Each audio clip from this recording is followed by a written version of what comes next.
Hello friends, welcome back to the polity series जहां हम पढ़ रहे थे एनसीईआरटीज, पॉलिटी की एनसीईआरटीज। और हमने लास्ट वीडियो लेक्चर से स्टार्ट किया था क्लास 11th की एनसीईआरटी को। क्लास 11th में दो बुक्स हैं एनसीईआरटीज की फॉर द पॉलिटिकल साइंस। एक में है पॉलिटिकल थ्योरी और एक है जिसका टॉपिक है यहाँ पे टाइटल है कॉन्स्टिट्यूशन एट वर्क। हमने लास्ट वीडियो लेक्चर से कॉन्स्टिट्यूशन एट वर्क को स्टार्ट किया था। ठीक है, इसके कंटेंट की बात करें तो total there are these chapters. पहला चैप्टर जो है that is constitution why and how, उसे मैं ऑलरेडी डिस्कस कर चुकी हूँ। और मैं आपको ये एडवाइस करूंगी जिन्होंने वो लेक्चर नहीं देखा है पहले उसे जाके देखें and then come towards the second chapter, क्योंकि आप सीक्वेंस वाइज जब चीजों को देखेंगे तो आपकी जो अंडरस्टैंडिंग है ना वो ज्यादा होगी। ठीक है, ज्यादा क्लैरिटी आपको मिलेगी। तो आप पहले जाके देख लें कि कॉन्स्टिट्यूशन क्यों बना, सबसे पहला तो हमें जरूरत ही क्यों थी और किस तरह से वो बना, इसको हमने डिस्कस किया है। आज हम इस वीडियो लेक्चर में चैप्टर नंबर 2 को डिस्कस करेंगे जो कि है rights in the Indian constitution.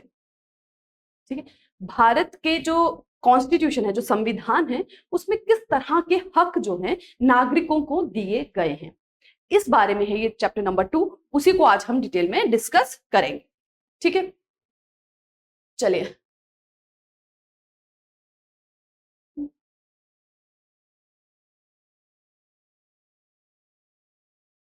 Okay, here it is. ठीक है, सो कुछ सवाल हैं जो कि चैप्टर के स्टार्टिंग में ही बताए गए हैं कि जिनका जवाब जब हम इन चैप्टर को पढ़ेंगे, आगे जब हम डिटेल में इसको पढ़ेंगे तो उसके जवाब हमें मिल जाएंगे उन पर्टिकुलर क्वेश्चंस के। तो सबसे पहला सवाल क्या है कि फंडामेंटल राइट हैं क्या। ठीक है, जो फंडामेंटल राइट, जो मौलिक अधिकार हमारे संविधान में लिखे गए हैं वो बेसिकली हैं क्या।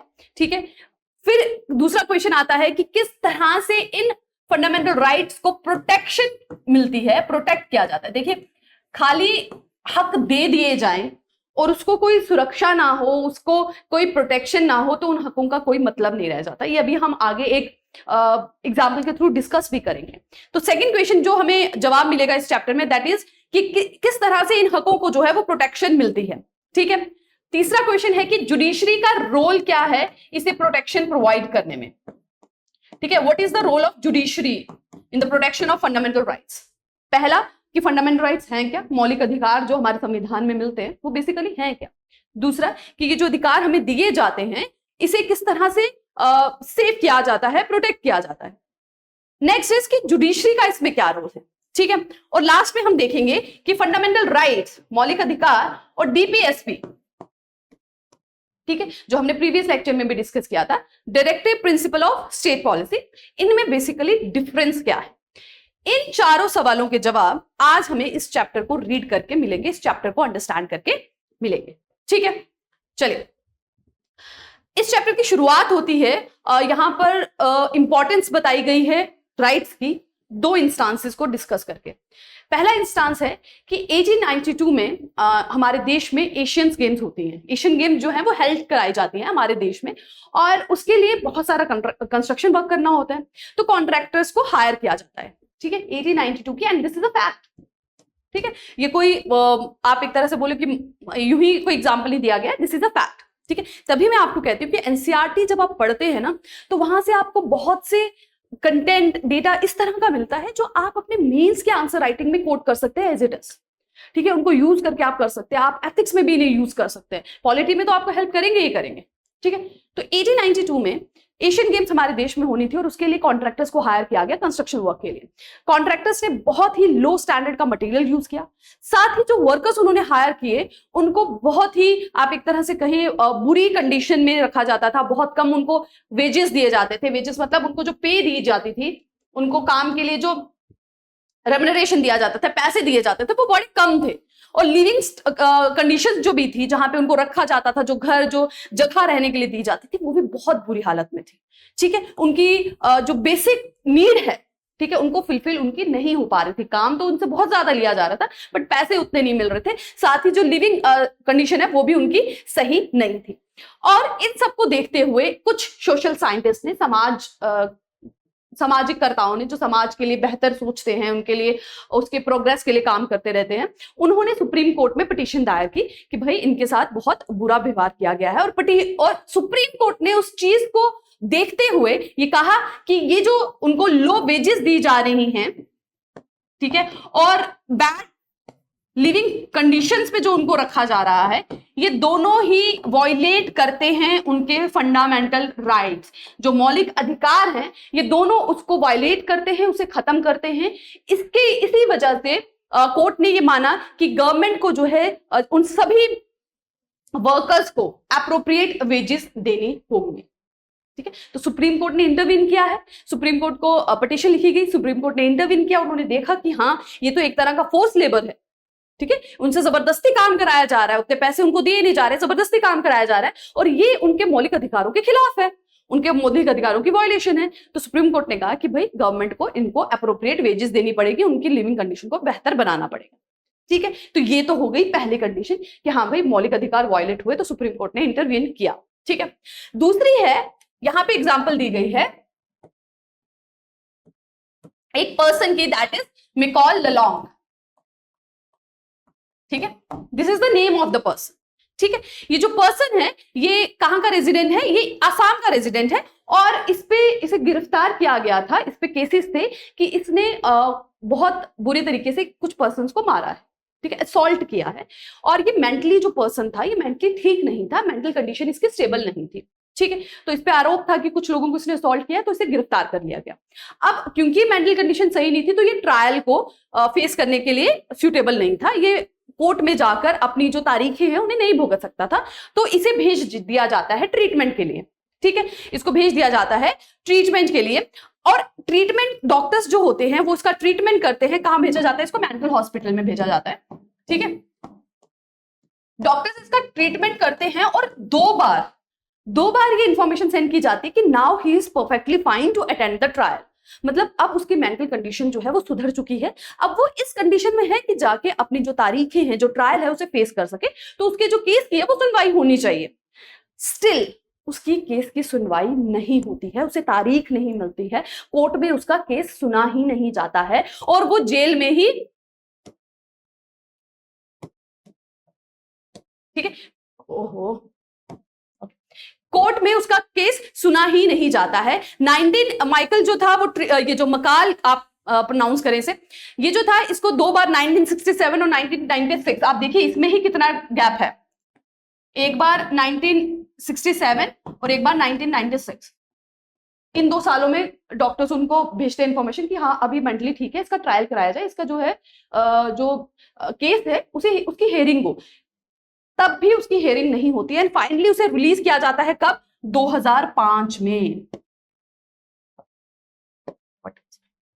कब उसे रिलीज किया जाता है? 2005 में। ऑलमोस्ट कितने साल वो जेल में रहा? He was 77 at that time जब उसे रिलीज किया जाता है, और टोटल 54 ईयर्स उसने जेल में गुजारे। 54 ईयर्स विदाउट ट्रायल। क्या था? एक असॉल्ट का उस पे केस था। यहां आप देखिए लोग मर्डर करते हैं और हफ्ते में उनको बेल मिल जाती है और वो बाहर घूम रहे होते हैं, है ना, और उस पर्सन जो मेंटली स्टेबल भी नहीं था, उसे असॉल्ट का उस पे केस होता है, उसे फिर मेंटल हॉस्पिटल भेज दिया जाता है, वो ठीक भी हो जाता है, स्टिल उसकी हियरिंग नहीं होती। अब यहां पे भी तो उसके फंडामेंटल राइट वायलेट हुए हैं। ठीक है, जो 54 इयर्स जेल में बिताए विदाउट एनी हियरिंग, विदाउट ये पता हुआ कि हाँ सच में क्या वो कल्प्रिट था भी कि नहीं, है ना, कन्विक्ट था भी कि नहीं। ठीक है, अब आप यहां पे देखिए कि उसका जो प्रॉपर ट्रायल सिस्टम नहीं हुआ, ठीक है, वो भी तो उसके फंडामेंटल राइट के अगेंस्ट है। हमारा कॉन्स्टिट्यूशन, हमारा संविधान हमें एक और राइट प्रोवाइड करता है, right to life and liberty, आजादी से जीने का हक, बोलने का हक, एक्सप्रेशन का हक। ठीक है, तो यहां पर आप देखेंगे एक एग्जांपल थी जहां पे फंडामेंटल राइट वायलेट हुए, वहां सुप्रीम कोर्ट ने इंटरवीन किया और उन्हें एक तरह से प्रोटेक्शन मिल गई। पर एक दूसरा एग्जांपल यहां दिया गया है जहां पे उस पर्सन की कहीं पे भी सुनवाई नहीं। ठीक है, तो इन दोनों इंसिडेंट्स से हम क्या सीखते हैं कि फंडामेंटल राइट्स का होना जितना इंपॉर्टेंट है ना, उससे भी ज्यादा इंपॉर्टेंट है उन राइट्स की प्रोटेक्शन। सिर्फ नागरिकों को हक दे दिए जाते हैं कि भाई आपको एकता का अधिकार है, आपको फ्रीडम का अधिकार है, लेकिन अगर उनसे वो हक छीने जा रहे हैं या किसी तरह से वायलेट हो रहे हैं कि सरकार कुछ ऐसा कर रही है या पब्लिक ऑर्गेनाइजेशन कुछ ऐसा कर रही है, प्राइवेट ऑर्गेनाइजेशन कुछ ऐसा कर रही है, तो भाई वो सिटीजन जाए कहां उसके बाद की सुनवाई हो। ठीक है, उसका भी एक पूरा प्रॉपर जो है वो सेट होना चाहिए, और वो हमारे संविधान में इट इज देयर। ठीक है, ठीक है, so that is the second question जहां पे पूछा, जो हमने बोला था कि इस चैप्टर को जब हम रीड करेंगे we will get to know that is किस तरह से फंडामेंटल राइट प्रोटेक्ट होते हैं। चलिए अब शुरुआत होती है मेन कंटेंट की, दैट इज फंडामेंटल राइट्स कि वो हैं क्या, किस तरह से वो आए। ठीक, तो बिल ऑफ राइट्स की बात करें, यहां पे बिल ऑफ राइट्स लिखा गया है हेडिंग्स में, that is list of rights. Bill of rights क्या होता है बेसिकली कि एक लिस्ट है हकों की जो कि नागरिकों को दिए जाएंगे। और ऑलमोस्ट आप वर्ल्ड की किसी भी कंट्री को उठा के अगर आप उसका संविधान पढ़ने की कोशिश करेंगे या उसकी हिस्ट्री देखेंगे तो हर जगह पर हक जो है, कुछ ना कुछ हक वहां की सरकार, वहां की गवर्नमेंट, वहां की कॉन्स्टिट्यूशन उनके नागरिकों को प्रोवाइड करती है। और bill of right is the same, that is the list of the rights जो कि प्रोवाइड किए जाते हैं नागरिकों को। ठीक है, इन्हीं को नाम दिया गया है फंडामेंटल राइट्स। हमारे कॉन्स्टिट्यूशन में हम बात करें तो एक सेपरेट पार्ट बनाया गया है, पार्ट 3। जैसे मैं प्रीवियसली लेक्चर्स में भी डिस्कस करती रही हूं कि संविधान की बात करें तो वो एक बुक है, जैसे बुक में सेपरेट यूनिट्स होती हैं, फिर चैप्टर्स होते हैं, उसी तरह से हमारे संविधान में भी यूनिट्स हैं and then it is chapters, जिसको हम आर्टिकल्स कहते हैं। ठीक है, तो पार्ट 3 जो है एक सेपरेट पार्ट रखा गया है मौलिक अधिकारों के लिए, वो आता है पार्ट 3 ऑफ कॉन्स्टिट्यूशन में। ठीक है, दैट इज फंडामेंटल राइट। इसमें जितने भी आर्टिकल्स है ना, जितने भी चैप्टर्स हैं इस पर्टिकुलर यूनिट में, वो सब डील करते हैं हमारे मौलिक अधिकारों से। ठीक है, और अगर आप इसकी इंपॉर्टेंस की बात करेंगे ना तो आप हिस्ट्री में देखें कि पहली बार जो फंडामेंटल राइट्स की बात की गई थी वो 1928 में बात की गई थी बाय मोतीलाल नेहरू। किनके द्वारा की गई थी? मोतीलाल नेहरू के द्वारा। तो एक बात तो क्लियर है कि जब हमारा कॉन्स्टिट्यूशन बनने के लिए बैठा, जब हमारी कॉन्स्टिट्यूएंट असेंबली बैठी 1940 में, जो ऑगस्ट ऑफर ने एक्सेप्ट किया, और फिर 1946 में कैबिनेट मिशन के बिहाफ पर वो बैठी, ठीक है, जो हम प्रीवियस चैप्टर में डिस्कस कर चुके हैं, तो उस टाइम पे किसी भी तरह की इस चीज पे आप एक तरह से कहते हैं शक और शुबा नहीं था कि भाई फंडामेंटल राइट्स होने चाहिए या नहीं होने चाहिए, क्योंकि 1928 में ही पहली बार ये डिक्लेयर हो गया था और सभी लीडर्स को इसकी सहमति थी कि कॉन्स्टिट्यूशन जब भी बनेगा मौलिक अधिकार तो उसमें होने ही चाहिए। So there was no doubt in it. ठीक, तो जब कॉन्स्टिट्यूएंट असेंबली बैठी तो उस वक्त जो सबसे पहला काम था दैट वाज कि फंडामेंटल राइट्स को डाला जाए। अब वो कौन से हो उस पर डिस्कशन हुई, बहुत सारे देश से फीचर्स जो है वो बोरो किए गए और एक पूरी लिस्ट तैयार की गई जिसे इंट्रोड्यूस किया गया under part 3 of our constitution. और आर्टिकल्स की बात करें, पार्ट 3 जो है वो डील करता है फंडामेंटल राइट से, और आर्टिकल की बात करें तो आर्टिकल 12 से लेकर आर्टिकल 35 तक है। ठीक है, 32 पे, और बेसिकली फंडामेंटल राइट्स की बात करें तो वो आर्टिकल 14 से 32 तक है। ये जो बाकी आर्टिकल हैं 12, 13 या 32 के बाद 33, 34, 35, ये थोड़ा उसको और ज्यादा इलैबोरेट करते हैं। अगर आप एग्जैक्ट हकों की बात करेंगे कि कौन सा हक है, कितना मिलता है, क्या लिमिटेशन है, वो सब आता है आर्टिकल 14 से लेकर आर्टिकल 32 तक। ठीक है, अब एक और चीज इस चैप्टर में डिस्कस की गई है, वो ये कि एक तो होते हैं आपके पास फंडामेंटल राइट, मौलिक अधिकार, एक होते हैं लीगल राइट, है ना, कानूनी हक।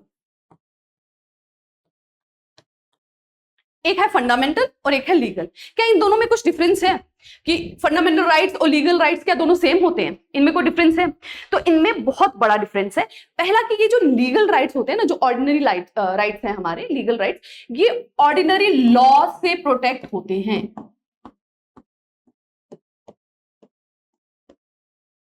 फंडामेंटल राइट्स की अगर आप बात करें तो इसके लिए, इसको प्रोटेक्ट करने के लिए स्पेशल प्रोविजंस मेंटेन है हमारे संविधान में।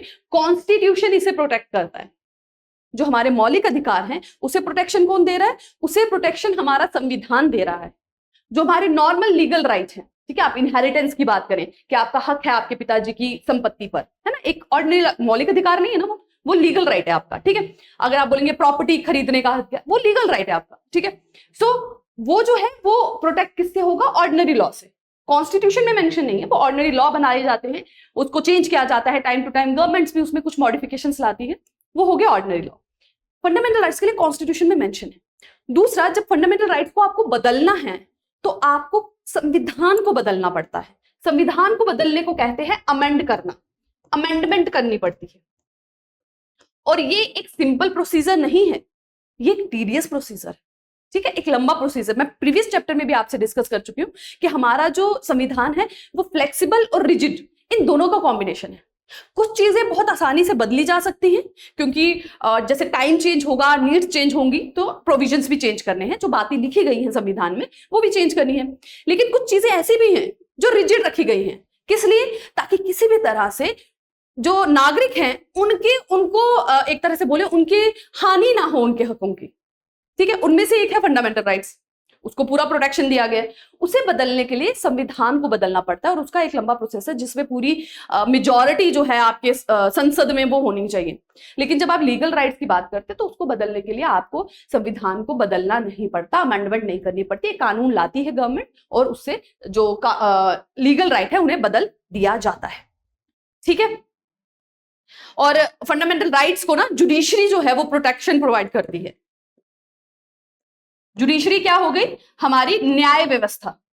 जुडिशरी क्या हुई? न्याय व्यवस्था। हमारे हाई कोर्ट, सुप्रीम कोर्ट है ना, न्याय व्यवस्था जो है वो हमारे फंडामेंटल राइट्स को प्रोटेक्शन प्रोवाइड करते हैं। लीगल राइट्स को जो है वो लॉज प्रोवाइड करते हैं। आप देखिए, एक जगह कानून प्रोटेक्शन दे रहा है और एक जगह कानून को जो चलाते हैं, जो इंप्लीमेंट करते हैं, उसको जो प्रोटेक्ट करते हैं, वो प्रोटेक्शन दे रहा है।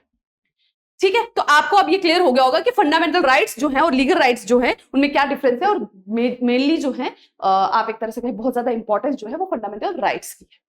ठीक है, पार्ट 3 में है, 12 to 32 है। और यहां पर मेंशन किया गया है कुछ ऐसे राइट्स का जो कि साउथ अफ्रीका में लिखे गए। अब साउथ अफ्रीका की बात करें तो वहां पर रेशियल डिस्क्रिमिनेशन बहुत रहा। तो जब वहां पर डेमोक्रेटिक कंट्री का डेमोक्रेटिक सेटअप बिठाने लगे, लोकतांत्रिक व्यवस्था का गठन किया जाने लगा, तो एक बात तो क्लियर थी कि आगे आने वाली किसी भी तरह से गवर्नमेंट है वो जो रेशियल डिस्क्रिमिनेशन ना कर पाए। तो इक्वालिटी जो थी वो सबसे पहले फोर फ्रंट पे थी और उन्होंने कुछ राइट्स जो हैं वो दिए, जो कि यहाँ पे मेंशन है। इनमें से आप देखेंगे कि कुछ हक हमारे संविधान में भी है। ठीक है, जैसे यहाँ पे राइट टू डिग्निटी की बात हो रही है। डिग्निटी की मतलब रिस्पेक्ट के साथ जीना। ऐसा नहीं है कि कोई रेशियल डिस्क्रिमिनेशन है तो आप उसे इंसान ही नहीं समझ रहे हैं। वहां पे बहुत होता था। साउथ अफ्रीका ने बहुत एक लंबी स्ट्रगल जीती है, की है। ठीक है, ब्लैक एंड व्हाइट डिस्क्रिमिनेशन को खत्म करने के। राइट टू प्राइवेसी, ठीक है, ये भी हमारी राइट टू लाइफ में इंक्लूड हुआ है। ये भी हम डिटेल में पढ़ेंगे। Right to fair labour practices, healthy environment के लिए, adequate house. So these are the list जिसकी साउथ अफ्रीका में। ठीक है, अब आते हैं हम बैक टू हमारे राइट्स जो हमारे संविधान में लिखे गए हैं। सबसे पहला आता है, अगर मैं आपको उसकी निमोनिक की बात करूं तो आप याद कर सकते हैं एफरर से। ठीक है, एफरर से। ये है टोटल फंडामेंटल राइट्स। 6 कैटेगरीज में उसे डिवाइड किया गया है। पहला 14 से 18 आर्टिकल्स। ठीक है, 14 से 18, then 19 to 22, then 23 and 24, then 25 से 28, then 29 and 30, and last is 32. So this is the list of मौलिक अधिकार जो हमें दिए गए हैं हमारे संविधान में। ठीक है, इसमें इस चैप्टर में इसे ज्यादा डेप्थ में नहीं डिस्कस किया गया है, बट इस चैप्टर के एंड तक आपको एक आउटले मिल जाएगा कि एक्चुअल में ये मौलिक अधिकार हैं क्या। डिटेल में अगर आप करेंगे, क्योंकि डेप्थ में भी एग्जाम के लिए, स्टेट सिविल सर्विसेज के लिए और यूपीएससी के लिए इसकी जरूरत होती है, तो वो आप जब स्टैंडर्ड बुक्स को पढ़ेंगे ना, लक्ष्मीकांत को, तो आप उसे और डेप्थ में पढ़ेंगे। बट उसे पढ़ने से पहले आपको यहां से ना एक अंडरस्टैंडिंग मिल जाएगी। जब आप उनके भारी भरकम शब्दों को पढ़ेंगे ना तो आपको एक आइडिया लगेगा कि उन वर्ड्स का मीनिंग क्या है। इसीलिए एनसीईआरटी पहले पढ़ना जरूरी होता है, क्योंकि ये आपको एक बेसिक क्लैरिटी देती है। ठीक है, जब स्कूल में भी जाते हैं तो छोटी क्लासेस से स्टार्ट करते हैं ना, पहले अल्फाबेट से स्टार्ट करते हैं, लेटर से स्टार्ट करते हैं, फिर आप सेंटेंस मेकिंग में आते हैं। उसी तरह से एग्जाम्स की भी प्रिपरेशन होती है। पहले आप बेस को जब क्लियर करेंगे ना तो फिर एग्जाम क्लियर करना इजी हो जाता है। ठीक है, so this is the list. पहले की बात करें ई की, तो that is right to equality. तो अभी मैं अपने आप को स्टिक करूंगी इसी चैप्टर से। ठीक है, पहले भी हम आई थिंक क्लास 8 जब हमने एनसीईआरटी पढ़ी थी वहां पे भी हमने डिस्कस किया था, यहां पे भी हम करेंगे। आप देखेंगे क्लास 8 में बिल्कुल सुपरफिशियल था, इसमें थोड़ा और डेप्थ है। जब लक्ष्मीकांत पढ़ेंगे तब और ज्यादा डेप्थ में डिटेल में होगा। अभी हम इस चैप्टर से स्टिक रहेंगे जो यहां पर मेंशन किया गया। ठीक है, तो राइट टू इक्वालिटी का क्या मतलब है? राइट टू इक्वालिटी का मतलब है बराबरी का हक। यहां 2 एग्जांपल दी गई हैं जो कि रियलिटी की नहीं है, जस्ट एजम्पशन पर है कि एक पर्सन एक गांव में जाता है, जब वहां पे वो चाय के लिए डिमांड करता है तो जो शॉपकीपर है वो उस पर्सन को जो जानता है, दैट पर्सन का नाम यहाँ पे लिखा गया सुदेश कुमार। ठीक है, सुदेश कुमार अपने गांव में एक टी स्टॉल पे जाता है और चाय मांगता है, तो चाय वाला उसे तो चाय एक अच्छे कप में लाके देता है, बट उसका जो फ्रेंड है जिसकी कास्ट का उसे नहीं पता, उसे वो एक गंदे से कप में लाके दे देता है। तो यहां पे क्या हो रहा है? Discrimination just on the base of caste. साफ साफ यहां पर जो बात कही गई है, that is because of discrimination on caste. दूसरा जो एग्जाम्पल दिया गया है वो ये कि टेलीविजन रिकॉर्ड रूम में विमेन्स को जो है वो प्रमोट नहीं किया जाता, जस्ट ये कहने के बेस पर, जस्ट एन अजम्पशन है, एक्चुअल नहीं हुआ है, ये कहने पर कि भाई आपकी पर्टिकुलर जो एज है, you have cross the age of 50, जबकि मैन वहां पर जो हैं वो 50 साल से ऊपर भी हैं और उस पर्टिकुलर पोस्ट पे काम भी कर रहे हैं। तो आप देखिए दोनों जगह क्या हुई है? डिस्क्रिमिनेशन हुई। एक जगह कास्ट के बेस पर हुई है और दूसरी जगह जेंडर के बेस पे हुई है।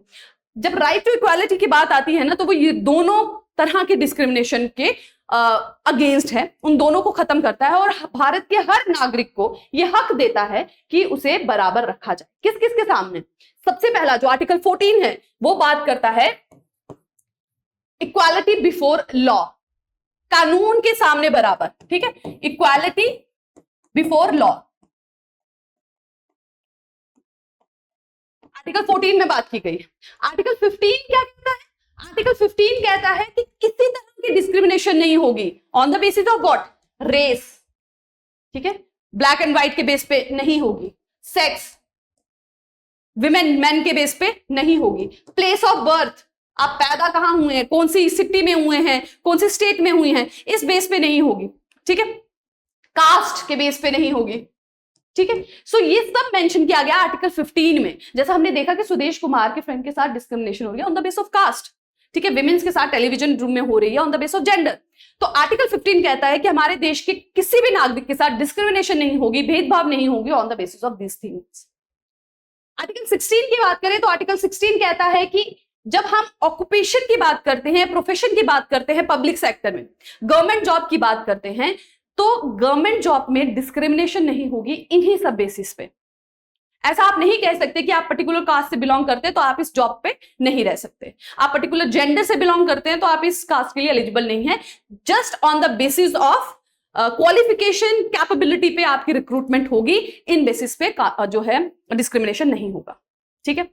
देन आर्टिकल 17 बात करता है अनटचेबिलिटी की। आप हिस्ट्री उठा के देखें तो आपने देखा होगा कि कितनी बुरी तरीके से इस प्रैक्टिस का यूज किया जाता था। जो लोअर कास्ट के लोग हैं उन्हें अनटचेबल समझा जाता था, उनको गांव के कुओं से पानी लेने नहीं दिया जाता था, उनको गांव की जो एक तरह से आप कहें समितियां हैं उनमें इन्वॉल्व नहीं किया जाता था, ठीक है। तो अनटचेबिलिटी को भी अबॉलिश किया जाता है अंडर राइट्स टू इक्वालिटी। और लास्ट आता है आर्टिकल 18, जहां पे कहते हैं कि आप किसी भी तरह का टाइटल जो है अपने साथ नहीं यूज कर सकते। जैसे पहले होता था राजा महाराजा ये वर्ड यूज किए जाते थे, उस तरह के टाइटल्स आप यूज नहीं किए जा सकते। मिलिट्री टाइटल्स यूज कर सकते हैं, जैसे कर्नल, ब्रिगेडियर, वो यूज होता है, लेफ्टिनेंट वगैरह, वो आप एक तरह से एकेडमिक टाइटल्स हैं वो यूज होते हैं, अदरवाइज कोई टाइटल आप यूज नहीं कर सकते। मतलब हर इंसान हमारे देश में बराबर है, कानून के सामने भी, पब्लिक ऑफिस में भी, और जनरली भी उसमें किसी तरह की डिस्क्रिमिनेशन नहीं हो सकती। अब यहां आप पे एक सवाल उठेगा कि मैम अगर डिस्क्रिमिनेशन नहीं हो सकती तो ये जो रिजर्वेशन का सिस्टम है ये क्यों है? ये तो डिस्क्रिमिनेशन है, बट ध्यान रखिए ये है पॉजिटिव डिस्क्रिमिनेशन, इसे कहा जाता है पॉजिटिव डिस्क्रिमिनेशन।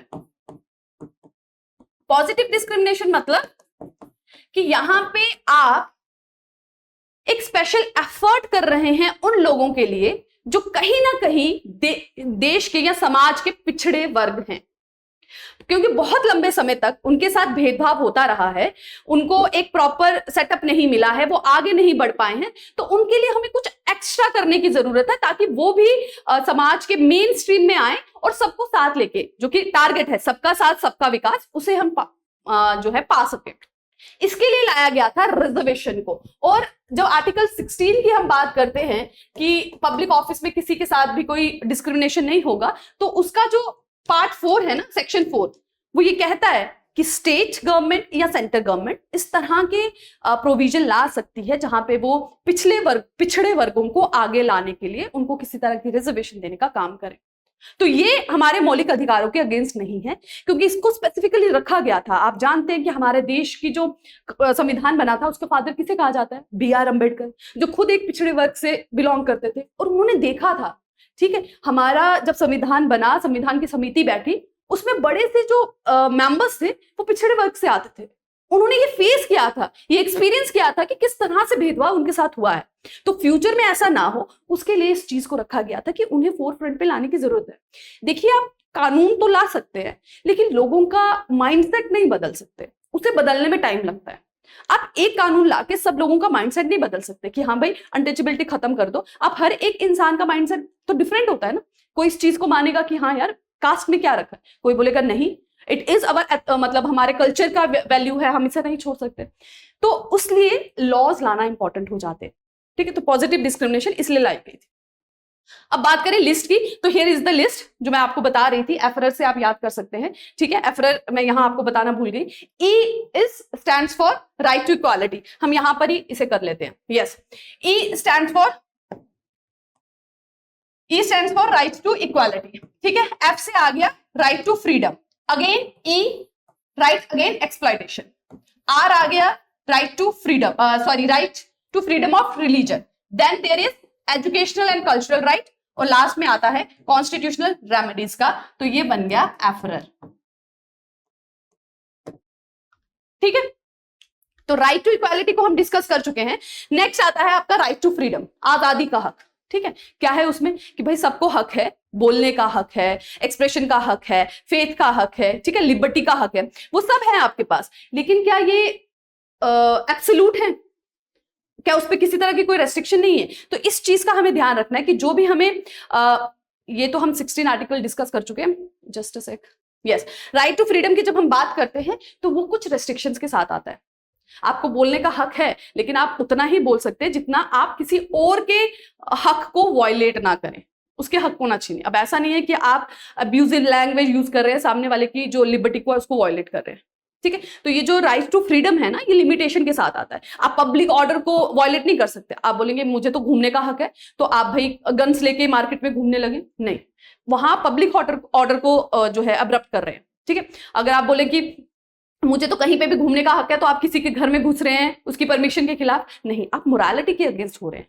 तो वहां पे कुछ लिमिटेशन आती है।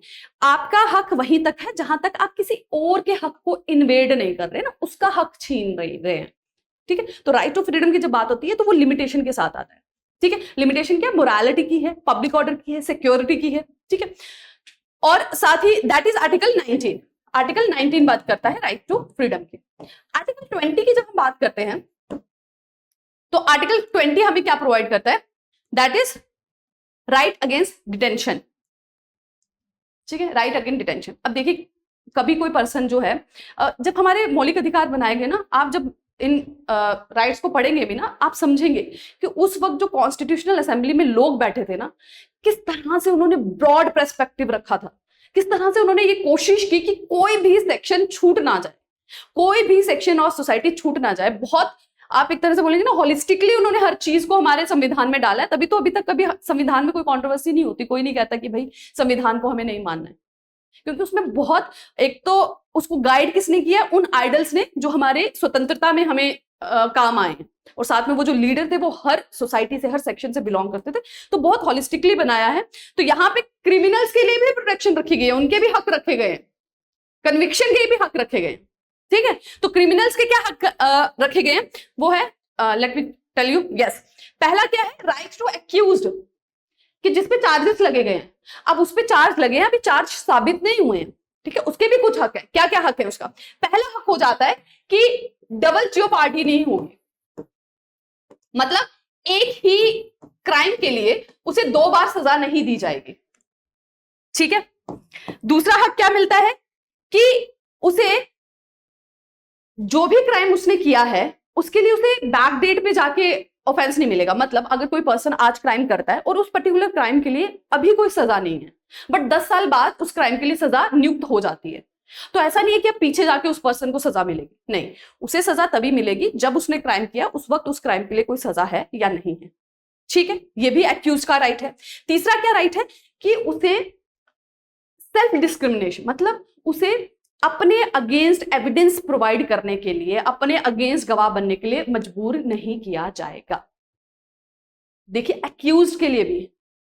ठीक है, आर्टिकल 22 में 21 की बात करें तो वो किसकी बात करता है, right to life and liberty. और ये बहुत वाइड राइट है, बहुत ना ब्रॉड है ये, इसमें एक चीज नहीं है। आपको जीने का हक है, आपको आजादी का हक है, तो जीने में बहुत चीजें आती हैं, आपको बोलने में, आपको प्राइवेसी का भी इसमें इंक्लूड किया गया है। ठीक है, सुप्रीम कोर्ट इसके अंदर इसके पर्सपेक्टिव को ना बढ़ाती रहती है और इसमें बड़ी सी चीजें ऐड की जाती है। आपको प्राइवेसी का भी हक है, आपको ऑक्यूपेशन का भी हक है, सारी चीजें इसके अंदर इंक्लूड की गई है। आपको सम्मान के साथ जीने का हक है। इसके अंदर काम का भी हक रखा गया है कि आपको ऑक्यूपेशन का भी हक है कि आपको जीने के लिए काम चाहिए, पैसे चाहिए, अर्न करना, वो भी आपका हक है कि आपकी क्वालिफिकेशन के हिसाब से आपको काम मिले, आपको दिया जाए। ठीक, ये भी इंक्लूड किया गया राइट टू लाइफ में। आर्टिकल 20 की बात कर रहे थे, है ना, यहां पे आई वाज डिस्कसिंग आर्टिकल 20, वो रह गया। आर्टिकल 20 में डिस्कस किया गया है राइट्स अगेंस्ट डिटेंशन। डिटेंशन क्या होता है? देखिए, जब कोई इंसान क्राइम करता है ना तो उसे डिटेन किया जाता है, उसे गिरफ्तार किया जाता है। वो हो गया जब आपने क्राइम कर लिया। अभी कभी कभी क्या होता है कि क्राइम एक्चुअल हुआ नहीं है, बट देयर आर चांसेस कि वो पर्सन क्राइम कर सकता है। तो क्राइम होने से पहले ही आप एक तरह से कहें प्रोटेक्टिव मेजर ले लिए जाते हैं, उस पर्सन को डिटेन कर दिया जाता है, अरेस्ट कर लिया जाता है कि चांसेस हैं भाई ये क्राइम कर सकता है। ठीक है, उसके खिलाफ कुछ ऐसे सबूत है कि लगता है कि वो ऐसा क्राइम कर सकता है, वो लगता है कि पब्लिक ऑर्डर को डिस्टर्ब कर सकता है, नेशनल सिक्योरिटी को हार्म कर सकता है, तो उसे डिटेन कर दिया जाता है, उसे अरेस्ट कर लिया जाता है, या प्रिवेंशन डिटेंशन जिसको हम कहते हैं वो किया जा सकता है। बट उसमें भी कुछ प्रोटेक्शन है। क्या प्रोटेक्शन है? कि भाई जब प्रिवेंटिव डिटेंशन हो रहा है ना, कि क्राइम नहीं किया है, क्राइम से पहले ही उसे डिटेन किया जा रहा है, उसे 3 महीने से पहले, 3 महीने से ज्यादा, उसे 3 महीने से ज्यादा डिटेन नहीं कर सकते। ठीक है, 3 महीने के बाद एक कमेटी बैठेगी, इन्वेस्टिगेट करेगी, उस कमेटी के सामने उसे पेश किया जाएगा। अगर फर्दर ऐसे एविडेंस मिलते हैं, प्रूफ होता है, फिर उसे फर्दर डिटेन करेंगे, अपनी मर्जी से नहीं। क्योंकि आप देख सकते हैं कि ये जो प्रिवेंटिव डिटेंशन का मेजर है ना, इसे मिसयूज किया जा सकता है। गवर्नमेंट कभी भी इसको मिसयूज कर ले कि अपने ऑपोजिशन के लीडर्स को उठाने के लिए उनको बोले कि भाई इन्हें डिटेन कर दो, ये कर सकते हैं, है ना। कोई वैसा उनको प्रूफ करने की थोड़ी जरूरत है। अगर इसमें टाइम लिमिट नहीं रखी जाए, इसमें ये ना रखा जाए कि भाई एक बिठाएगी एक कमेटी जो टेस्ट करेगी, तो जो भी उनके अगेंस्ट है, गवर्नमेंट के, रूलिंग गवर्नमेंट के अगेंस्ट, रूलिंग गवर्नमेंट के क्राइम्स को जो दिखा रहे हैं, वो उन्हें उठाएंगे और डिटेन कर देंगे, है ना। इसका मिसयूज कर सकते हैं। उसको प्रिवेंट करने के लिए जो मैक्सिमम टाइम लिमिट है वो 3 मंथ रखी गई है। उसके बाद एक बोर्ड बिठाया जाएगा जो रिव्यू करेगा, ठीक है ना, कि सही है, गलत है, सच में उससे कोई खतरा है कि नहीं समाज को, और फिर उसे फर्दर आगे एक्सटेंड किया जाएगा। ठीक है, चलिए, तो हो गया हमारा राइट टू इक्वालिटी भी हमने कर लिया, और राइट टू फ्रीडम भी। नेक्स्ट आता है राइट अगेंस्ट एक्सप्लॉयटेशन, जो कि है आर्टिकल 23 एंड 24। यहां किसकी बात की गई है? यहां बात की गई है ह्यूमन ट्रैफिकिंग की और चाइल्ड लेबर की। यहां कहा गया आर्टिकल 23 जो है वो कहता है कि हमारे देश में जितने भी आप देखें लोगों की तस्करी की जाती है ना, इंसानों की तस्करी की जाती है, फ्लैश ट्रेड के लिए भी की जाती है, प्रोस्टिट्यूशन के लिए भी की जाती है, बैगरी के लिए, भीख मंगवाने के लिए भी की जाती है, तो उसके अगेंस्ट प्रोटेक्शन प्रोवाइड करना हर एक नागरिक का हक है कि उसे उसके अगेंस्ट सुरक्षा मुहैया कराई जाए। वो आर्टिकल 23 कहता है। आर्टिकल 24 क्या कहता है? कि हर वो बच्चा जो 14 साल से कम की उम्र का है, उसे किसी तरह के डेंजरस जॉब में नहीं डाल सकते। ठीक है, 6 साल से कम बच्चे को तो आप किसी भी तरह के काम में नहीं डाल सकते, बट 14 साल के कम बच्चों को आप एक तरह से कहें कि जो उसकी जान के लिए खतरा है, उसकी हेल्थ के लिए खतरा है, इस तरह की इंडस्ट्रीज में आप उसे एम्प्लॉय नहीं कर सकते। ये एक कानूनन जुर्म है। ठीक है, आर्टिकल 24 ये कहता है। नेक्स्ट आता है right to freedom of religion, धर्म की आजादी। हमारा देश सेकुलर देश है, धर्मनिरपेक्ष है। हमारे भारत देश का कोई भी धर्म नहीं है। There is no religion of state. वो बात है इस राइट में, क्योंकि हमने देखा देश जब आजाद हुआ तो सबसे पहले जो देश का विभाजन हुआ है वो किस पे हुआ? धर्म के बेस पे हुआ है। और हमारे देश के संविधान निर्माता ये जानते थे कि रिलीजन के बेस पे लोगों को लड़ाना बहुत आसान है, इसीलिए उन्होंने देश में क्या रखा है? Right to religion. हर एक इंसान को हक है अपना रिलीजन फॉलो करने का, उसकी मर्जी है वो कोई भी रिलीजन फॉलो करे। ठीक है, वो रिलीजन नहीं फॉलो करना चाहता ना करे, that is also its reason. लेकिन एक चीज ध्यान रखी गई है, फोर्स्ड कन्वर्जन। जबरदस्ती किसी पर्सन को एक रिलीजन से दूसरे रिलीजन पे कन्वर्ट नहीं किया जा सकता, that is against his fundamental right. आप वहां नहीं कह सकते कि हाँ फंडामेंटल राइट, उसकी खुद की मर्जी है, उसका मन है उसे चेंज करना है वो करे, फोर्स्ड कन्वर्जन नहीं होगा। आप अपने धर्म को फैलाना चाहते हैं, उसे प्रोपोगेट करना चाहते हैं, आप उसकी इंस्टीट्यूशन बनाना चाहते हैं, आपको हक है। आपको उस पर इनकम टैक्स भी चार्ज नहीं होता, आप मंदिर बनाएं, आप जग चलाएं, यज्ञ बनाएं, आप लंगर लगाएं, आपसे टैक्स नहीं लिया जाता, आप जितना मर्जी उस पर स्पेंड करें। That is under right to religion. Next आता है कल्चरल एंड एजुकेशनल राइट्स। हमारे संविधान में, जैसे मैंने आपको बताया, बहुत होलिस्टिकली सोचा गया है कि किसी भी सेक्शन ऑफ सोसाइटी पीछे ना रह जाए, हर एक को जो है हक मिले, ताकि हम साथ सबका विकास हो। तो कल्चरल एजुकेशन राइट्स में क्या है कि हमारे देश में जो माइनॉरिटीज हैं, माइनॉरिटी जिनकी संख्या कम है, हम जानते हैं कि डेमोक्रेटिक सेटअप है, लोकतांत्रिक व्यवस्था है, वही जीतेगा जिसे मैक्सिमम वोट मिलेंगे। तो क्या हमेशा मेजॉरिटी की बात मानी जाएगी? अब वो भी तो हैं जिनकी संख्या कम है, उनकी बात कौन सुनेगा? उनको भी हक है। Cultural and educational right. दो तरह की हमारे देश में माइनॉरिटीज मानी जाती हैं, एक रिलीजियस और एक लिंग्विस्टिक। रिलीजियस मतलब वो धर्म जिसके फॉलोअर बड़े कम हैं, ठीक है। आप इस्लाम की बोले, हमारे देश में इस्लाम को भी माइनॉरिटी में लिया जाता है, बुद्धिस्ट माइनॉरिटी में है, जैनिज्म, क्रिश्चियनिटी, सिखिज्म, ठीक है। तो that is religious minority. Linguistic मतलब वो भाषाएं जो बड़े कम स्तर पे बोली जाती हैं, ठीक है, वो हो गए लिंग्विस्टिक माइनॉरिटीज। तो रिलीजियस एंड लिंग्विस्टिक माइनॉरिटीज को यह हक दिया गया है कि वो अपने एजुकेशनल इंस्टीट्यूशन सेटअप करें, ठीक है। और जब सरकार फंड देगी शिक्षा व्यवस्था के लिए, तो वो किसी भी तरह का भेदभाव नहीं करेगी, वो इनको भी प्रोवाइड करेंगे। और एजुकेशनल इंस्टीट्यूशन को एस्टैब्लिश करने का हक क्यों दिया गया? ताकि वो अपने आप एक तरह से, जैसे आप हमारे देश में मदरसा अलाउड है ना, मदरसा होते हैं, वहां पे पढ़ाया जाता है, क्योंकि वो आगे अपने धर्म को अगर फैलाना चाहते हैं, बच्चों को बताना चाहते हैं, तो वो कर सकते हैं।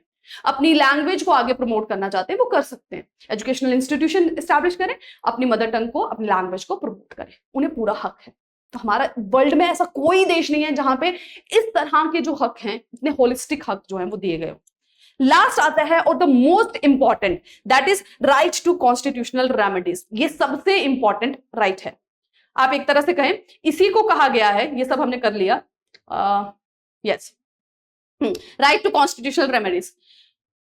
इसे डॉक्टर अंबेडकर, जो हमारे फादर ऑफ कॉन्स्टिट्यूशन भी जिन्हें माना जाता है, जो ड्राफ्टिंग कमेटी के, जब कॉन्स्टिट्यूशन ड्राफ्ट हो रहा था, उसके चेयरमैन थे, उन्होंने इसे कहा था heart and soul of constitution. Heart and soul of constitution, आत्मा और दिल है हमारे संविधान का, इसके बगैर मौलिक अधिकारों का कोई मतलब नहीं। क्या कहता है कॉन्स्टिट्यूशनल रेमेडी? कि अगर आपके अधिकार आपसे छीने जाते हैं तो आप क्या करेंगे? हमने देखा ना एग्जांपल कि भाई जब हमारे यहाँ पर एशियन गेम्स हो रही हैं, तो कॉन्ट्रैक्टर्स ने जो हायर किया उनको वेजेस नहीं दे रहे, अब वो उनके राइट के अगेंस्ट है, तो वो कहाँ जाए? कौन उनकी बात सुनेगा? कॉन्स्टिट्यूशनल रेमेडीज, वो सीधा जा सकते हैं हाई कोर्ट में या सुप्रीम कोर्ट में। सुप्रीम कोर्ट सीधा उनके केस को लेगा और उनके हक में जो है फैसला देगा, उनके फंडामेंटल राइट्स को वो बचाएगा। इसमें बात की गई है 5 रिट की। रिट क्या हुआ कि जब किसी का फंडामेंटल राइट छीना जा रहा है, तो वो सुप्रीम कोर्ट में पिटीशन करता है, सुप्रीम कोर्ट में केस करता है, सुप्रीम कोर्ट एक ऑर्डर इशू करती है, उसे रिट कहते हैं। वो ऑर्डर जो फंडामेंटल राइट से रिलेटेड है, फंडामेंटल राइट को इंप्लीमेंट करने से रिलेटेड है, उसे रिट कहते हैं, ठीक है। तो 5 तरह की रिट की बात की गई है। एक है हेबस कार्पस। हेबस कार्पस की बात करें, उसका मतलब है we have the body. English में उसका मतलब अगर आप कहें तो we have the body. We have the body का मतलब कि किसी भी पर्सन को अगर अरेस्ट किया जा रहा है ना, तो उसे ये बताया जाए, ठीक है, ये भी उसका हक है, उसे बताया जाए कि व्हाट इज द रीजन, और 24 घंटे के अंदर अंदर उसे मजिस्ट्रेट के सामने पेश किया जाए, ठीक है, कोर्ट के सामने उसे पेश किया जाए। और कोर्ट जो है अगर ये देखता है कि उसे अरेस्ट करना लीगल नहीं था, कानून के अगेंस्ट था, तो वो उसे रिहा कर सकता है। That is habeas corpus. Mandamus की बात करें, ठीक है, मंडामस जो है इसका मतलब है वी कमांड। वी कमांड, इसका क्या मतलब हुआ? ये रिट इशू करता है कोर्ट जब उसे लगता है कि कोई पर्सन, कोई ऑफिस, कोई लीगल ऑफिस जो है अपनी ड्यूटी जो है is not doing, a particular office holder is not doing legal duty and thereby is infringing on the right of an individual। कि एक ऑफिस जो है अपनी लीगल ड्यूटी, अपनी कानूनी सेवा जो है वो प्रॉपर तरीके से नहीं कर रहा है, तो वो उसे डायरेक्ट कर सकता है कि भाई तुम ऑफिस, जैसे कोई पर्सन जाता है, हॉस्पिटल जाता है और उसे चेक नहीं किया जाता है ना, उसे बोला जाता है हम आपको चेक नहीं करेंगे, आपकी कास्ट ऐसी है, ये वो, तो वो भाई कर सकता है कि भाई मेरे को ट्रीटमेंट नहीं मिल रहा है, तो सुप्रीम कोर्ट ऑर्डर कर सकता है। फॉर दैट मैटर अगर वो किसी पब्लिक ऑफिस में चला जाता है, कनेक्शन लेना है इलेक्ट्रिसिटी का, वाटर का, उसे नहीं मिल रहा है, उसकी बात नहीं सुनी जा रही है, उसे सिर्फ चक्कर कराए जा रहे हैं, वो सीधा सुप्रीम कोर्ट में जा सकता है, उसे और कहीं जाने की जरूरत नहीं, सीधा ऑर्डर रिट इशू होगी। नेक्स्ट आती है प्रोहिबिशन, जिसका मतलब होता है टू फॉरबिड। ये इशू की जाती है सुप्रीम कोर्ट के द्वारा लोअर कोर्ट्स को। कभी अगर ऐसा हो कि जो छोटे कोर्ट्स हैं जैसे हाई कोर्ट हुए, डिस्ट्रिक्ट कोर्ट हुए, वो कोई ऐसा केस सुन रहे हैं जो उनके दायरे के बाहर है।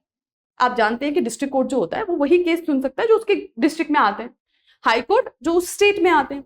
लेकिन अगर वो उस केस को सुन रहे हैं जो उसकी स्टेट के बाहर है, उस डिस्ट्रिक्ट के बाहर है, तो उस वक्त सुप्रीम कोर्ट कह सकता है भाई आप केस छोड़िए, आप इसमें सुनवाई नहीं कर सकते। वो हुआ फॉर प्रोहिबिशन। सर्जरी क्या होता है?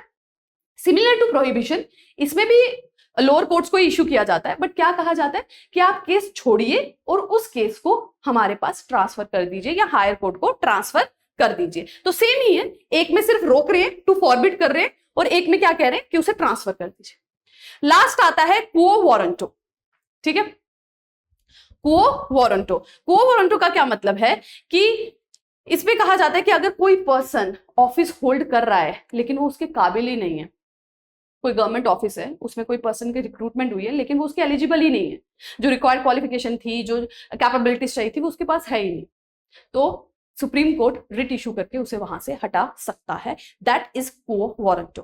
तो कॉन्स्टिट्यूशनल रेमेडीज हैं, heart and soul of our constitution, जो कि प्रोटेक्शन प्रोवाइड करती है हमारे फंडामेंटल राइट्स को, और किसी भी पर्सन के अगर कोई मौलिक अधिकार वायलेट हो रहे हैं तो वो सीधा सुप्रीम कोर्ट, हाई कोर्ट जा सकते हैं और अपने राइट्स को इंप्लीमेंट, आप कहें फोर्स एनफोर्स करा सकते हैं। ठीक, ओके यहाँ पे नेशनल ह्यूमन राइट कमीशन की भी बात की गई है। नेशनल ह्यूमन राइट कमीशन की बात करें तो थोड़ा सा इसको हम देख लेते हैं कि ये किस तरह की कमेटी है, क्या ये कहती है। हाँ, इसको किस तरह से डिस्कस किया गया है कि ये सब चीजें तो है, कॉन्स्टिट्यूशनल रेमेडीज तो है कि हाँ सुप्रीम कोर्ट जो है प्रोटेक्शन प्रोवाइड करता है, इसके साथ साथ और भी बड़ी कमेटीज बनाई गई हैं जिनका जो दायरा है वो पर्टिकुलर उसी फील्ड में है। जैसे आप सुनेंगे national commission for scheduled caste,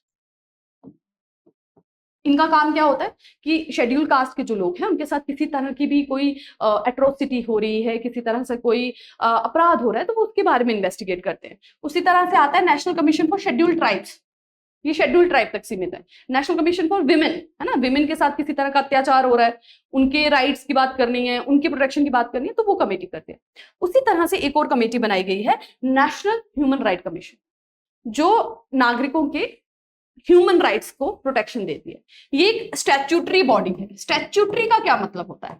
statutory का मतलब होता है जो लॉ के हिसाब से बनती है।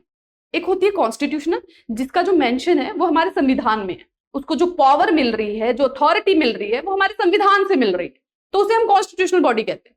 स्टैट्यूटरी बॉडी के कि इसे बनाया गया एक लॉ के थ्रू, एक लॉ बनाया गया, पार्लियामेंट ने एक लॉ बनाया और फिर ये बॉडी बना दी गई, तो उसको जो जितनी भी पावर मिल रही है ना कि कितनी क्वालिफिकेशन होगी, कब तक रिटायर हो सकते हैं, कौन उन्हें अपॉइंट कर सकता है, ये सब लॉ में लिखा गया, तो वो होती है statutory body. National human right commission एक स्टैट्यूटरी बॉडी है। 1993 में एक्ट लाया गया, एक कानून लाया गया, नेशनल ह्यूमन राइट एक्ट, उसके बाद इस बॉडी को एस्टैब्लिश किया गया। ठीक है, अगर बात करें इसके चेयरमैन की प्रेजेंट, दैट इज विजय भारती। ठीक है, लास्ट जस्टिस अरुण कुमार मेहरा थे, अभी हैं विजय भारती, और इनका काम वही होता है कि कभी भी अगर ह्यूमन राइट की वायलेशन हो रही है तो ये सुओ मोटो मतलब खुद से केसेस को सुन सकते हैं, प्रोसिक्यूशन नहीं कर सकते, सजा नहीं दे सकते, बट ये है कि इन्वेस्टिगेशन करेंगे और फाइन दे सकते हैं ज्यादा से ज्यादा। ठीक है, कंपनसेशन प्रोवाइड कर सकते हैं विक्टिम को, वो कर सकते हैं। ठीक है, और अथॉरिटी इनके पास सिविल कोर्ट की तरह होती है। ठीक है, विटनेस को बुला सकते हैं कि उनके सामने पेश हो जाएं, एविडेंस प्रूफ जो है उनके साथ पेश कर दिए जाए, और सुओ मोटो है कि अगर किसी ने कंप्लेंट नहीं की तो भी ये देख सकते हैं। ठीक है, चलिए ओके फाइन, ठीक है। नेक्स्ट जो लास्ट क्वेश्चन हमने इस चैप्टर में डिस्कस करना था, that was the difference between fundamental rights and DPSP. ठीक है, डीपीएसपी मैंने प्रीवियस चैप्टर में डिस्कस किया था कि क्या थे वो एक डायरेक्शंस थी, एक गाइडलाइंस थी जो देश को बताती है या सरकारों को बताती है कि उनको किस तरफ काम करना है ना, किस डायरेक्शन में उनको वर्क करना है, क्या क्या उनके टारगेट्स होने चाहिए। So that was DPSP. Fundamental rights क्या है? वो हक हैं। तो फंडामेंटल राइट्स की जब आप बात करते हैं तो वो सरकार को बोलती है कि उन्हें क्या नहीं करना है, उन्हें डिस्क्रिमिनेशन नहीं करनी है, उन्हें रिलीजन के बेस पे डिवाइड नहीं करना है, अनटचेबिलिटी नहीं करनी, तो हर चीज क्या है? ना ना ना, नेगेटिव डायरेक्शंस। डीपीएसपी की बात करते हैं तो वहां बात आती है कि आपको सोशल वेलफेयर करना है, सोशल जस्टिस देनी है, आपको फ्री एजुकेशन देनी है, आपको वाइल्ड लाइफ को बचाना है, आपको नेचर को बचाना है, तो वहां पे सब पॉजिटिव है। ठीक है, तो पहला तो यही डिफरेंस हो गया कि वहां सब है कि क्या नहीं करना है, और यहाँ पे direction what you the government need to do. ठीक है, सेकेंड बात आ जाती है कि फंडामेंटल राइट्स जो हैं वो लीगली एनफोर्स है ना, नहीं अगर दिए जा रहे तो आप कोर्ट में जाइए, आपके एनफोर्स हो जाएंगे। लेकिन डीपीएसपी लीगली एनफोर्स नहीं है, वो सिर्फ एक डायरेक्शन है। अगर वो नहीं होती तो लीगली आप उन्हें एनफोर्स, कानूनी रूप से उनको एनफोर्स नहीं करा सकते। ठीक है, और फंडामेंटल राइट्स की जैसे मैंने आपको बात कही, हाँ, फंडामेंटल राइट्स में एक और पहले राइट था, that is right to property. जैसे मैंने पहले भी डिस्कस किया कि फंडामेंटल राइट को जब चेंज करना होता है ना, तो कॉन्स्टिट्यूशन को अमेंड करना होता है, तो उसमें एक राइट था राइट टू प्रॉपर्टी, उसे भी निकाल दिया गया और उसे लीगल राइट किया गया, और उसे नॉर्मल लॉ से नहीं, उसे अमेंडमेंट के थ्रू किया गया। ठीक है, उसे अमेंडमेंट के थ्रू चेंज किया गया, उसे हटाया गया।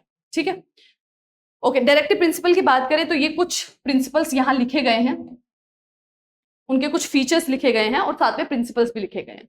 प्रिंसिपल क्या है उनका कि भाई वो जस्टिसेबल नहीं है, जैसे मैंने आपको बताया कि कानूनी रूप से उसको एनफोर्स नहीं किया जा सकता। और गोल क्या है, social, economic and political justice.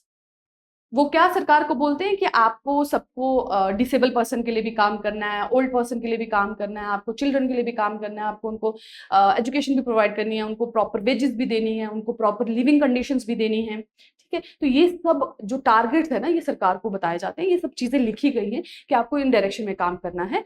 ठीक है, uniform civil code, uniform civil code मतलब कि सबके लिए जो कानून है ना वो सेम हो।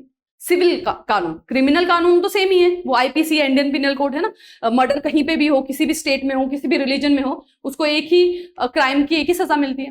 लेकिन जब सिविल कोड की बात आती है ना, सिविल कानून की, मतलब जो इनहेरिटेंस, मैरिज, इनसे रिलेटेड होता है, मतलब किस तरह से प्रॉपर्टी आप लेंगे, अडॉप्शन कैसे करेंगे मैरिज से, तो वो हर एक धर्म में अलग अलग है, कॉमन नहीं है हमारे देश में। आप देखेंगे हिंदू मैरिज एक्ट है ना, मुस्लिम मैरिज एक्ट है, वो अलग है, तो उसको भी एक लाना, एक ही लेवल पे लाना।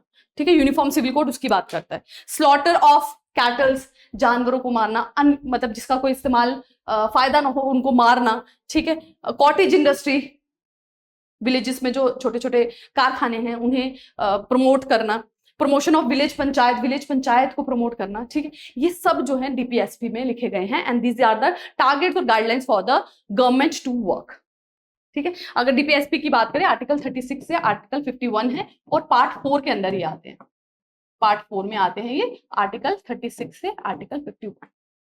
ठीक, ओके, और ये हमेशा डिबेट रही है कि फंडामेंटल राइट स्ट्रांग है कि डीपीएसपी ज्यादा स्ट्रांग है, हमेशा ये डिबेट रही है, प्रीवियस टाइम बहुत टाइम से रहती रही, और लास्ट में 1973 में एक केशव नंदा भारती केस रहा है। ठीक है, जिसमें ये फाइनल डिसाइड हुआ कि फंडामेंटल राइट्स की जो इंपॉर्टेंस है ना, वो डायरेक्टिव प्रिंसिपल्स से ज्यादा है। अभी आगे के आपके जो चैप्टर है ना, उसमें इस केस को बहुत डिटेल में डिस्कस किया गया है, तब हम इस केस को डिटेल में करेंगे।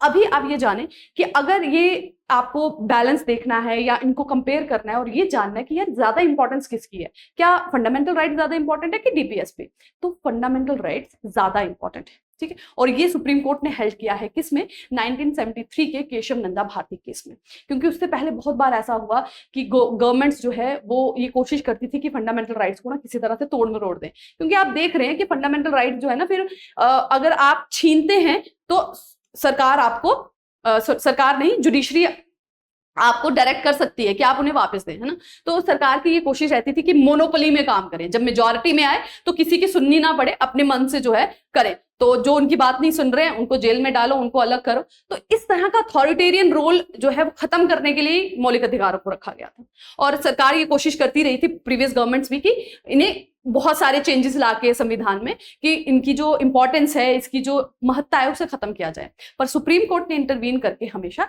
इसे एस्टैब्लिश किया है कि जो फंडामेंटल राइट है, पहला वो बेसिक स्ट्रक्चर है संविधान का, उसे बदला नहीं जा सकता। अपनी मर्जी से आप कोई कानून ले आएंगे पार्लियामेंट में और संविधान उसको, फंडामेंटल राइट्स को बदल देंगे, ऐसा नहीं हो सकता, और वो सुप्रीम है फ्रॉम डीपीएसपी। ठीक है, directive principle of state policy. That is it for today's chapter. इसके साथ हमारा जो फंडामेंटल राइट्स का, राइट्स इन अवर कॉन्स्टिट्यूशन, वो जो चैप्टर है वो कंप्लीट होता है। आई होप आपको ये समझ आया होगा। अगर ये वीडियो लेक्चर आपको अच्छा लगा तो do like it and share it.